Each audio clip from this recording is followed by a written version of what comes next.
Am I back?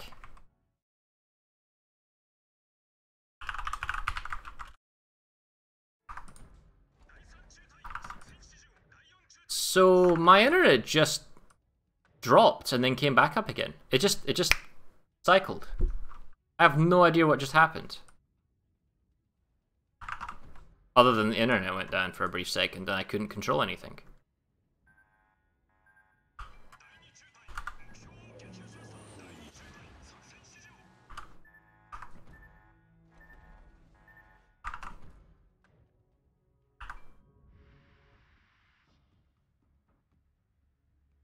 Which update is better? Well, I mean, they do two different things. So one is supremely better than the other one. So like the Haku is better from air control, and if it's not better for bombing, it's just better for air control. Which means,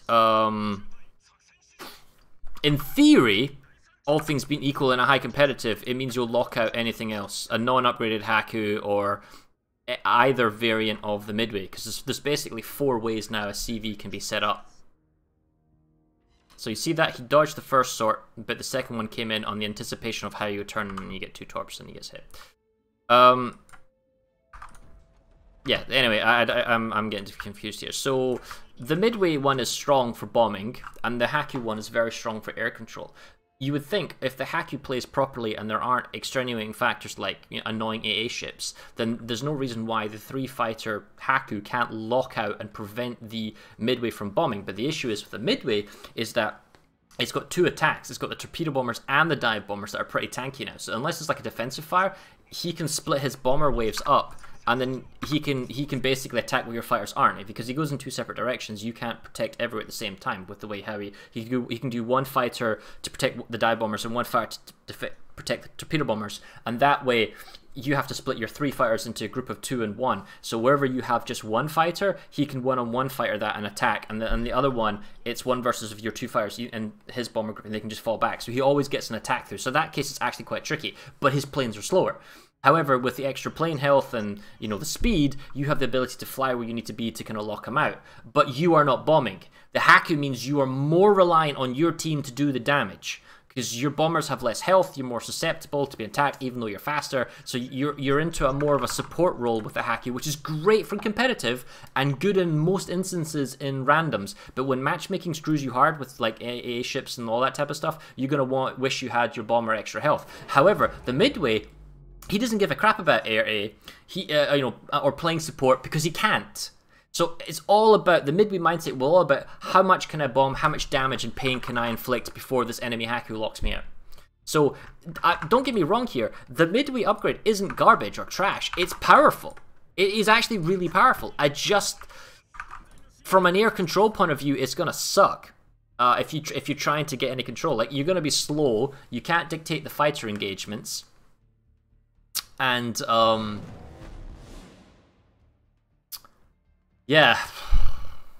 But you're going to be able to hit really hard with your bombers. Again, but this comes down to more randomness. What's the enemy CV, and then what's the enemy AA ship composition? Because with the Worcester coming out, I can see so many people playing midway with its offensive capability, and then making up for the lack of its fighter air control by just taking an 8.6 kilometer defensive fire Worcester. Maybe even with a Minotaur, and it would be horrendously bad.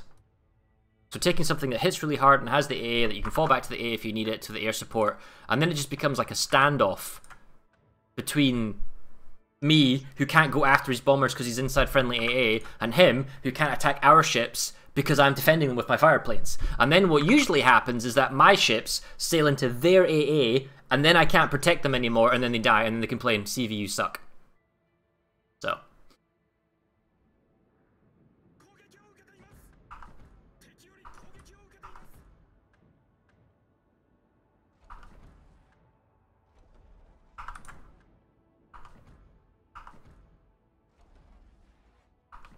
I think he's dodging the torps pretty good.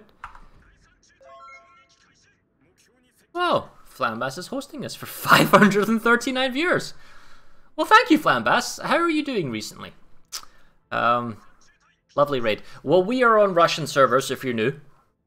And the objective goal is to level up to the Ryujo so we can actively see how good the Russian carrier players are. Because the ping on Russia is objectively really, really good. We've got a bunch of fancy camos and signals and all that type of stuff. And I'm just working my way through the Hosho, as one does. But without any alt attacks, it's pretty painful. So we're having to outsmart the enemy. And by sailing straight into the cap, maybe we're not, so anyway.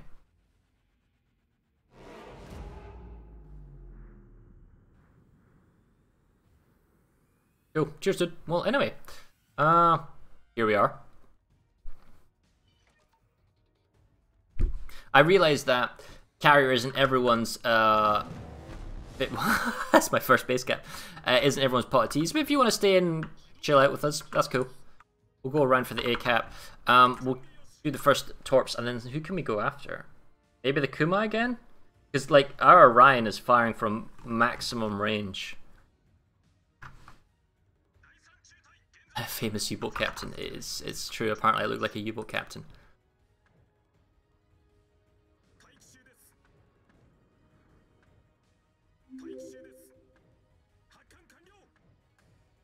Alright. So, I'm not a fan of the two BBs sailing next to each other.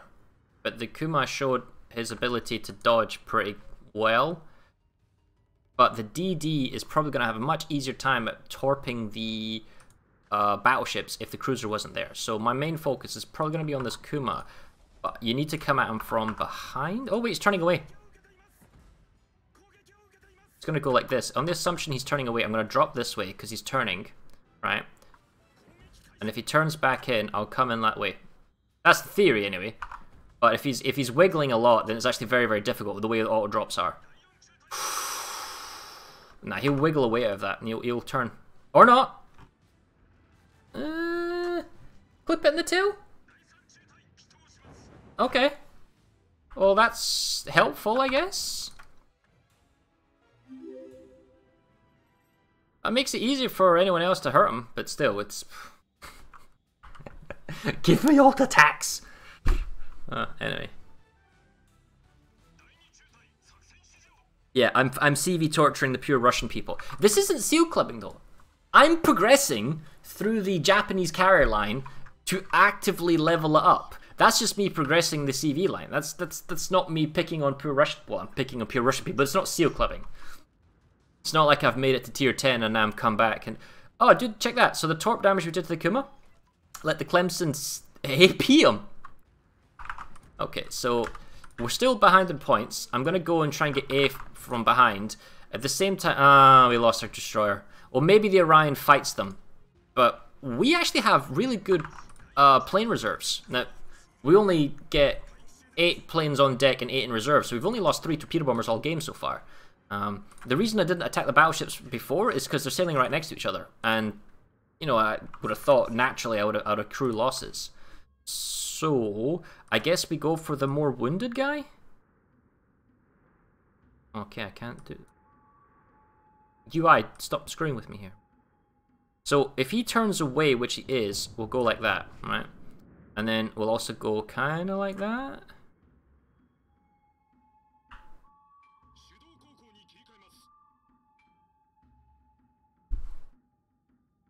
You love playing CVs, your guys are quite helpful. Well, thanks, man.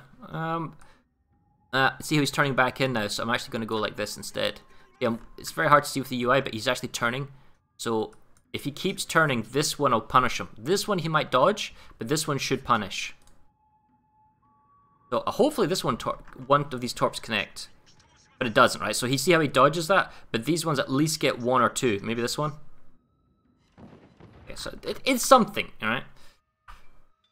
Alright, so I'm going to go over here, slow down so I don't go around the corner, and keep harassing the cap point, because this way we might catch up, but it involves this guy not dying. Yeah, you say drop the Corvette, and I agree with you, except the Wyoming was already wounded, and we're getting flood damage on him. So he must have damage conned or something, so I just got lucky in that sense, and he's also burning, so hopefully he dies.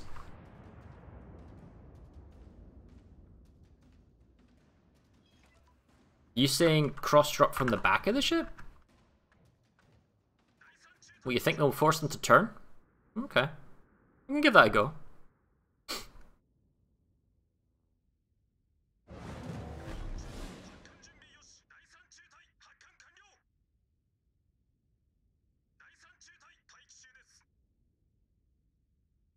There are 910 points. We need to kill this. Well, I think the swelling will burn out though, or burn and flood. The risk is that... Awesome. I think I need to pick up the speed and then go for their cap. Although I think that's us. We've caught up. And this Orion now is beginning to move. So as long as he doesn't die, we're fine. The only way we lose now is if he dies. Which is... I tell you what, it's entirely possible. So... we need to... if he dies, he still won't hit 1,000 points. So I need to pick up the speed and then get into the cap as quick as I possibly can. Because he's now left the cap and he's no longer defending it. And then that way, we've got 2 minutes on the clock. So we're about to catch up. If he kills them, they'll jump up. I don't know if I can catch up in 2 minutes. Maybe, no, maybe. Okay, so... drop from behind, like you said. I don't think dropping from behind is necessarily the smartest thing to do, but alright. See, he's turning in, so I'm going to drop this way on the anticipation he does a turn. He's turning, so I'm actually hitting from behind now as well.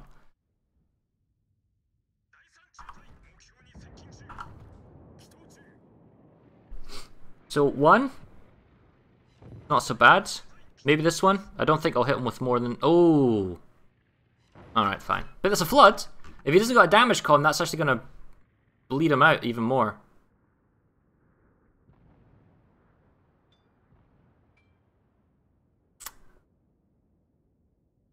Cool. Yeah, not bad. That's not bad. There's something to it when you play CV. I mean, I realize Hosho gameplay isn't the most thrilling stuff in the universe, but there's definitely the tactical gameplay, because we grabbed B, we grabbed A, now we're going to go stall C, and the art of cross-dropping is still there, though. It's a different type of cross-dropping when you have manual attacks, because then you don't need to kind of come from multiple directions anticipating the dodge. You can just drop at minimum distance and attack him from kind of the rear at an angle. There, and we stalled the cap now. So even if he did kill our Orion and did survive this attack, it's not going to be enough, because well, actually it would probably, because would there be enough of a point swing? Anyway, I digress. It doesn't matter. We won. Hooray! 101k damage in a Hosho. Give me all the XP.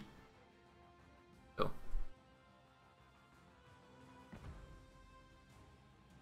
1500 base XP in a tier 4 is actually pretty hard to pull off. So yeah, that's pretty good. And we got Devastating Strike, First Blood, High Caliber, and Liquidator. Awesome. So we can now move to the Zuho because we have enough experience. I got a compliment! Oh, I need to compliment that Langley, didn't I? Hold on.